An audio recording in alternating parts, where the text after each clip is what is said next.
안녕하십니까. PS랩의 송은식입니다. 문제 해결 실전 대응 제2강 데이터 분석에 대한 첫 번째 시간입니다. 네, 이전 강의에서는 문제 해결을 위한 방법론에 대해서 설명을 드렸었죠. 기업에서 실제 발생 가능한 그런 실제 사례에 준한 상황을 제시를 하고 그 문제를 해결하기 위해서 어떤 방법론을 결정을 해야 되는가, 또 결정된 방법론에 대해서 문제 해결에 필요한 핵심적인 세부 로드맵은 어떤 것이 되어야 되는가, 또 주어진 상황을 객관적으로 표현하기 위한 define 작성 방법에 대해서 설명을 드렸었죠. 자, 이번 시간에는요, 보시는 바와 같이 프로세스로부터 데이터를 확보했다고 이제 가정을 하겠습니다. 자, 사람이 두 사람 있고요. 또 파트가 이제 10개가 있죠. 각각 파트에 대해서 3번씩 측정한 그런 데이터가 되겠습니다. 통계적인 기법이 좀 익숙하신 분들은 이게 측정 시스템 분석용 데이터구나 라고 하는 부분을 바로 캐치할 수가 있을 겁니다. 자, 따라서 본 내용에 임하시기 전에요, 사전 학습이 필요하신 분들은 인터넷 강의의 그 데이터 분석, 확증적 자료 분석 제7강 측정 시스템 분석의 응용을 학습을 하시고요, 미리. 그리고 본 과정에 임하시면 이후 과정에 대해서 많은 도움을 받을 수가 있겠습니다. 자, 우리가 데이터를 분석하는 것이 이제 목적이 아니라고 그랬죠. 실제 저 데이터를 만들어내는 프로세스에서의 변동, 문제를 우리가 지적을 해내고 또 그를 개선하려고 하는 것이 궁극적인 목적입니다. 따라서 본 데이터를 통해서 프로세스를 좀 봐줘야 되는 그런 그 통찰력이라고 하는 부분이 굉장히 중요한 요소라고 그랬고요. 그래서 문제 해결을 하는 역량에, 데이터를 갖고 문제 해결을 하는 역량에서는 이 통찰력을 키워야 된다고 그랬습니다. 그러면 이제 프로세스의 문제점을 데이터를 통해서 우리가 파악해내려면요, 결과적으로는 데이터가 왔다 갔다 하는 그런 그 변동성이라고 하는 부분이 이제 중요하다고 그랬죠. 그 변동성이라고 하는 것은 곧 프로세스에서 완전하지 못해서, 프로세스 시스템이 완전하지 못해서 어떨 땐 되고 어떨 땐 안 되고, 또는 약간의 흔들림, 이런 것들이 실제 데이터에 반영이 된 걸 되고, 그 데이터가 우리 눈에는 이제 변동성으로 보여지는 거죠. 그래서 데이터로부터 그 프로세스 어딘가에서 발생하는 그 접점을 우리가 찾아줘야 되고, 그 접점을 확인하면요, 그 다음부터는 데이터 분석이 아니라 사실 분석이라고 하는 부분으로 들어간다고 그랬죠. 실제 프로세스에서 정말 그런 일이 벌어지느냐, 이제 그것이 확인되면 그 이후로는 물론 당연히 개선의 어떤 과정으로 접어들게 되겠습니다. 자, 이렇게 데이터 분석에서 변동성을 우리가 확인하고 그 변동성에서 프로세스 어느 지점에서 발생하는지 그 접점을 파악해내면 거기서부터 뭘 합니까? 사실 분석으로 들어가는, 자, 이런 수순으로 전체적인 과정이 이루어진다고 볼 수 있겠습니다. 자, 따라서 본 데이터를 우리가 확보하면 결국은 이제 변동성이 어디서 일어나는지 그 변동성의 위치를 찾아주는 것이 중요한 그런 요소가 되겠습니다. 물론 통계 프로그램으로 돌리면 바로 그 요약 정보들이 나오겠죠. 하지만 우리는 이제 문제 해결 역량을 좀 키워줘야 되는 그런 입장이 있기 때문에 이것을 이제 엑셀로 하나하나 그 변동성을 찾아 들어가는 과정으로 그렇게 학습이 이루어지도록 진행하겠습니다. 자, 우선 확증적 자료 분석 제7강을 보시면요, 주어진 데이터를 이와 같이 왼쪽으로 90도 돌리면 이 반복에 대한 각 영역별로요, 10개 데이터의 부품별 측정 데이터를 우리가 정리할 수가 있겠습니다. 자, 이런 것들은 또 철수와 0이라고 하는 사람별로 또 구분이 돼서 이루어져서 결국 이제 사람별 차이에 의한 어떤 그 변동성을 좀 확인할 수가 있겠고요. 또 부품별 이제 반복 측정에 대해서 이론적으로 같아야 된다는 얘기죠. 그것이 반복 측정에 따라서 좀 달라진다는 거. 그 달라지는 이제 이유가 있다 그러면, 그 값이 크다 그러면 그 역시도 이제 개선 대상에 올려놔야 될 겁니다. 그래서 반복성에 대한 그런 그 해석을 할 필요가 있겠습니다. 그것이 이제 그룹 내 변동과 이제 그룹 간 변동, 이렇게 구분한다고 그랬죠. 통계 용어로는 반복성과 재현성, 이렇게 얘기한다고 그랬습니다. 자, 우선 그 그룹 내 변동을 계산하려면 각각의 그룹 내 평균들을 계산을 할 거고요. 그리고 평균과 그룹 내의 데이터들하고의 편차 제곱을 구해서, 그렇죠? 그걸 전부 다 합을 하게 되면 그것이 그룹 내 변동을 대변하는 하나의 값이 되고, 또 그룹 간 변동은, 재현성은 사람별 평균을 구해서 전체 평균과의 편차 제곱을 구하고 그걸 전부 합하면 그것이 또 사람에 의해서 만들어지는 변동의 어떤 대변값이 된다 그랬죠. 그것이 그룹 내 변동, 즉 반복성과 재현성을 상대적으로 비교를 해서 어느 것이 더 큰가, 어디서 큰 어떤 변동성을 유발하는가, 이것을 우리가 잡아내면 전체 변동이라는 것은 이제 층별을 하게 된 거고, 그 층별을 통해서 문제의 접점 위치, 프로세스에서 어디에서 그것이 발생하는지를 파악하게 되는 뭐 그런 상태에 이르게 되겠습니다. 근데 우리 그 엑셀로 계산을 하게 되면 요거보다 조금 더 층별을 좀 늘려서요, 분산 분석을 만드는 것까지, 그리고 전반적으로 변동성을 층별화된 각각의 변동으로 분해해서 어디서 문제가 유발되는지까지 그렇게 한번 지적해보는 과정을 밟아보도록 하겠습니다. 자, 엑셀로 들어가 볼게요. 자, 우리 로 데이터가 있고요. 이것을 왼쪽 90도로 돌리면 이와 같이 반복별로 또 측정 대상별로, 부품별로 데이터가 이루어지고 있고요. 그것을 또 사람으로 이렇게 나눠져 있습니다. 자, 우선 그룹 내 변동, 즉 반복성에 대한 값을 얻기 위해서는 평균을 구해야 되죠.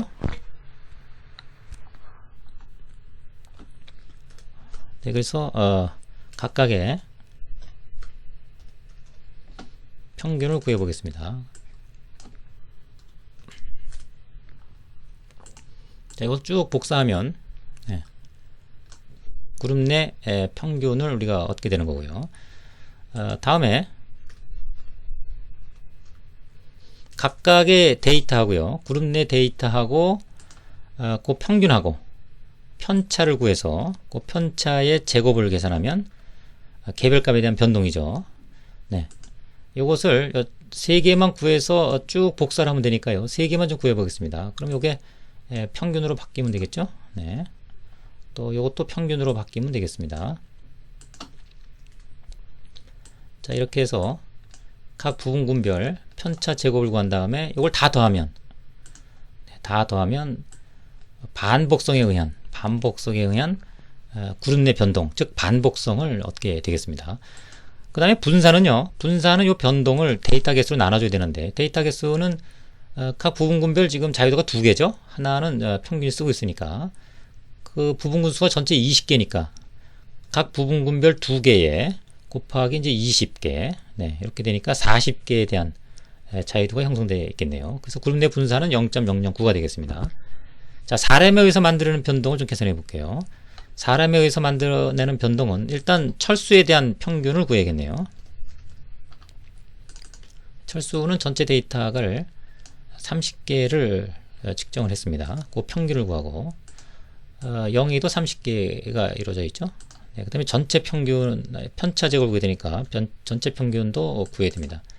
전체 평균은 전체 60개에 대한 평균이 되겠습니다. 네, 이렇게 되겠죠. 자, 그러면 변동은요, 변동은 이 평균, 철수의 평균이고 전체 평균의 편차의 제곱이 되겠습니다. 달러를 해줘야죠.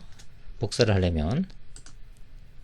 네, 이렇게 되겠습니다. 이걸 전부 합하면 사람에 의해서 만들어내는 변동의 어떤 대변값이 되겠죠. 네, 이렇게 되겠습니다. 네, 주의할 거는 변동성이라고 하는 건 우리가 그룹 간 변동은 전체 평균과의 어떤 편차 제곱은 전체 데이터 개수, 관여된 부분군 수를 곱을 해줘야 된다는 얘기죠. 부분군 수는 부분군이 전체, 철수는 30개 데이터죠. 부분군이. 영의도 이제 30개니까 부분군 수가 30개입니다. 그래서 30개를 좀 곱해줘야 되는, 뭐, 이런 좀 과정이 필요하겠죠. 자, 그 다음에, 요 재현성에 대한 분산, 그룹 간 변동에 대한 그룹 간 분산은 데이터가 지금 평균이 2개니까 자유도는 1개가 되겠습니다. 그래서 1이라고 하는 이런 형태로 얻어지겠습니다. 자, 이렇게 봤을 때, 우리 그 그룹 내 변동이라고 하는 값이 그룹 간 변동의 비를 구하면 그룹 내, 즉 반복성에 의해서 만들어내는 왔다리 갔다리 하는 그 변동성이 252배나 커요. 그래서 전체적인 어떤 변동에 영향을 미치는 어떤 그 내용이 이게 반복성, 즉 측정자별로 부품을 측정할 때 변동성이 크다, 반복성이 왔다 갔다 한다. 그 내역을 우리가 개별적인 변동 관점에서 보면요, 주로 소수점 이하 자리가 3자리죠. 000 이렇게 0이 3자리까지 대부분 다 포함이 되어 있습니다. 그런데 0이 같은 경우는 2자리까지 있는 경우가 많죠. 이렇게 0.01, 0.04 수십 배의 어떤 변동성을 보이고 있는 거죠. 0.01 이런 식으로 많이 있어요. 지금 6번, 7번 데이터들, 자, 이런 것들은 특이하게 다른 값들에 비해서 좀 큰 값을 보여주고 있습니다. 그러니까 이런 부분들이 바로 데이터, 그 변동성과 그 실제 데이터, 실제 현상, 실제 프로세스에서의 접점이라고 볼 수가 있는 거죠. 그러면 사실 분석으로 우리가 들어간다 그러면 이 접점 상태에서 과연 6번, 7번의 부품이 측정이 좀 난이도가 어려운 것인가? 영희가 봤을 때는 그것이 왜 달리 보이는가? 달리 보일 수 있는가? 이런 가설을 우리가 세울 수가 있겠죠. 또 영희가 측정을 할 때, 영희라는 담당자가 측정을 할 때, 요 6번, 7번 이유를 측정하는 어떤 환경적인 어떤 요소가 철수와 좀 다른 것이었던 건지, 아니면 1번부터 이전에 측정하는 요 과정과 뭔가 달라진 변경점이 또 있었는지, 늘 있는 것인지, 뭐 이런 해석들이 가설들을 우리가 설정할 수가 있고요. 그들을 또 하나하나 점검해 보는 것이 사실 분석이 되겠습니다. 네, 이런 어떤 과정으로 이유가 전개가 되겠습니다. 자, 다음에 그룹 내 변동이나 그룹 간 변동에 또 중요하게 방금 말씀드린 그런 부품과 사람과의 상호작용, 교우 효과라고 하는 것이 또 굉장히 중요한 변동을 유발할 수가 있습니다. 예를 들면 철수라는 사람이 담당자가 늘 값이 0이보다 높게 측정하는 경향이 있어요. 예를 들면 그런데 영희가 좀 늘 낮게 측정하는 경향이 있다가 어떤 파트에 대해서는 갑자기 높게 측정하는 경향을 보이는 거죠. 이와 같은 어떤 특정 파트에 특정하게 반응하는 이런 형태로 우리는 교우작용이 있다 이렇게 얘기를 합니다. 그것도 하나의 변동성으로 보여줄 수 있기 때문에 그 규모를 또 확인해 볼 필요가 있고요. 그 규모가 이 반복성이나 재현성보다 크다 그러면 그것 또한 우리가 주요한 변동으로 보고 프로세스를 개선하는 실마리로 잡을 수가 있겠습니다. 그러면 그 상호작용의 변동성을 확인하려면요, 전체 변동에서 지금 계산한 이 변동성들을 빼면 되겠죠. 그럼 나머지가 상호작용에 의한 변동으로 우리가 규모를 확정 지을 수가 있게 됩니다. 자, 그를 위해서는 변동을 하나 더 계산을 해야 돼요. 프로세스로부터 만들어낸 그런 변동들, 부품별로도 편차가 발생을 하고 있겠죠. 그래서 부품별 변동을 우리가 계산을 하고요. 전체 변동에서 이 세 가지 변동을 빼면 나머지가 이 상호작용에 의한 변동으로 우리가 규정 지을 수가 있겠습니다. 자, 그러면 부품의 변동을 계산하려면요. 부품의 변동은 이제 1번이 파트가 6개죠. 1번이 두 사람이 측정한 게 전부 6개입니다. 1번 파트가. 그거의 평균하고 전체 평균의 편차 제곱을 구해서 다 합치면 그것이 부품에 의한 변동이 되겠습니다. 그래서 부품의 1번, 자, 1번에 대한 평균을 구하고 그 평균에서 전체 평균 이걸 빼주는 거죠. 네, 이건 달러로 하겠습니다. 바뀌면 안 되니까. 그거를 제곱을 하게 되면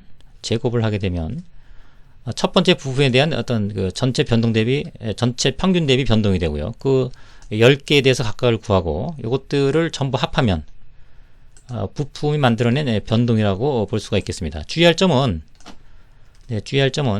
부분군 수를 이제 곱해야 된다는 얘기죠. 부분군이 지금 1번 파트는 6개죠. 6개의 평균을 구했기 때문에 6을 곱해줘야 되는 이런 과정이 꼭 포함이 되어야 되겠습니다. 자, 분산은 어떻게 됩니까? 분산은 전체 데이터가 60개죠.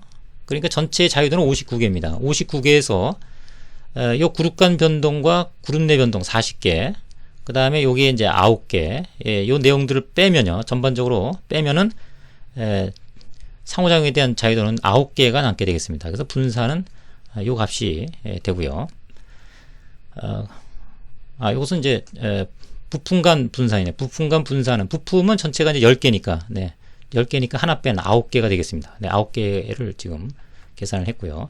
자, 전체 변동은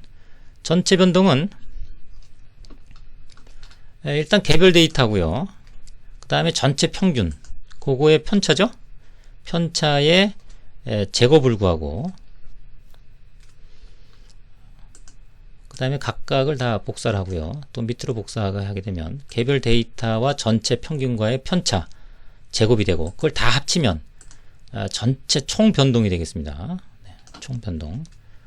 총 변동은 지금 데이터가 60개니까요. 자유도는 59가 되겠습니다. 59개. 이렇게 해서 이제 분산을 계산할 수가 있게 되겠습니다. 그러면 전체 변동에서 앞에 그룹 내 변동과 그룹 간 변동, 그 다음에 부품 간 변동을 빼주면 이것이 교우 효과에 의한 변동이 되겠습니다. 그래서 전체 총 변동에서 마이너스 그룹 내 변동, 반복성이죠. 또 사람의 변동, 네, 재현성, 그리고 부품에 의한 변동, 이렇게 빼주면 이것이 교작용에 의한 변동이 되겠고요. 교작용은 자유도는 전체에서 59개에서 각각의 자유도를 빼주면 9개가 남아요. 그래서 교작용에 대한 자유도는 9가 됩니다. 그래서 분산은 이와 같은 계산을 과정을 거쳐서 얻게 되겠습니다. 자, 교작용을 얘기하기 좀 어렵죠. 그래서 그걸 시각적으로 표현한 것이 그래프예요. 그러니까 지금 여기 평균을 보시면 철수가 지금 10개를 측정했죠. 부품별로. 영희가 또 10개를 측정했어요. 그래서 이것이 둘 중에 한 명의 다른 사람에 비해서 높은 값에 낮은 값으로 측정을 계속 유지하는 경향을 보이다가 그것이 어느 특정 부품에 대해서 반전이 이루어지면 반전이 이루어지는가를 보는 것이 이제 교호 효과니까요. 요 두 가지 데이터, 요 두 줄의 데이터를 여기다 갖고 와서요. 이렇게.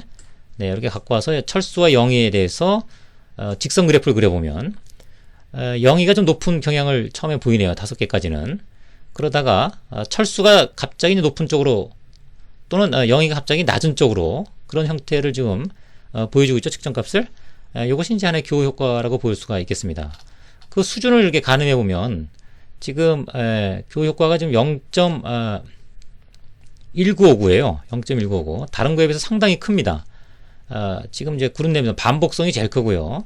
그 다음에 오퍼레이터, 이 상호작용이라는 게 두 번째로 크죠. 지금 이 프로세스에서 만들어진 이 부품의 변동은 대상이 아닙니다. 측정에서 이루어지는 거는 요거 세 가지가 되겠습니다.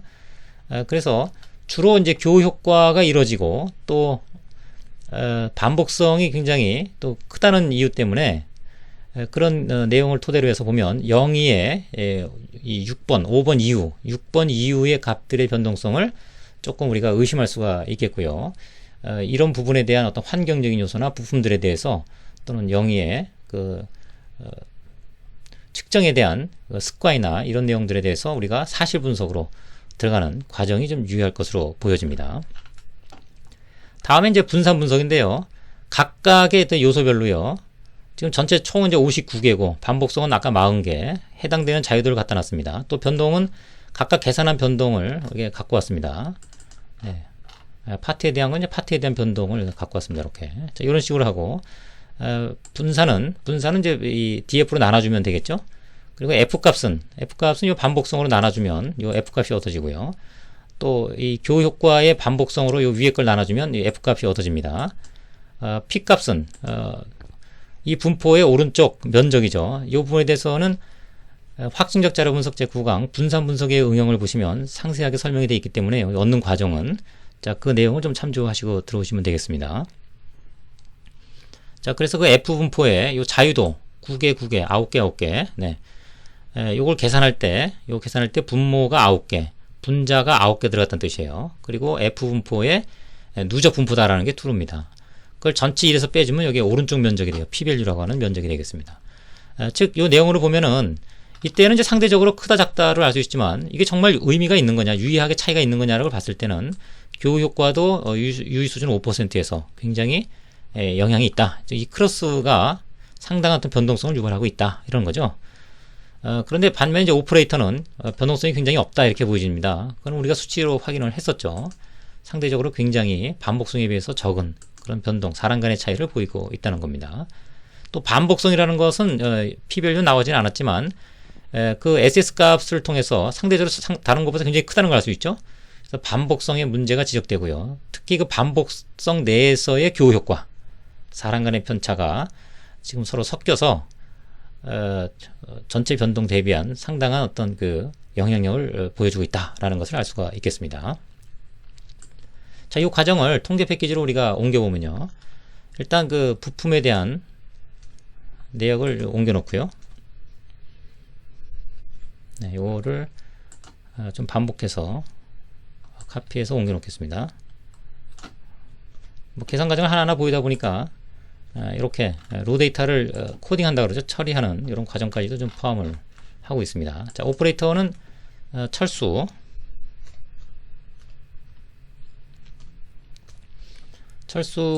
10명이 되겠죠. 네, 10개 데이터를 측정한 거고 첫 번째 이제 시도가 바로 이 데이터가 되겠습니다. 네, 이런 구조고요. 다음 이제 영의가 되겠습니다. 네, 영의도 10개의 데이터를 측정을 하겠죠. 첫 번째 반복에 대해서. 그것이 이제 요 데이터가 될 거고. 그렇죠? 네. 자, 그 다음에 이제 철수 영의가 반복이 됩니다. 동일하게. 네, 이와 같이 반복이 되고요. 각각의 그 반복에 해당되는 데이터를 복사해서 자, 이것은 처리 과정을 하나하나 좀 보여주기 위한 절차로 봐주시면 되겠습니다. 그 다음에 세 번째 반복은 철수에 대해서 또 가져오면 되겠죠. 데이터가 잘 매칭이 돼야 됩니다.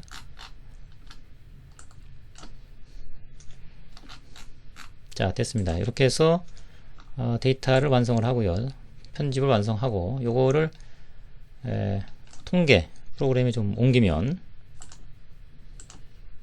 네, 이와 같이 되겠습니다. 자, 요거를 게이지 연구의 교차 연구죠. 파트 측정 시스템은 사람이 되겠고요. 측정 값은 메저먼트.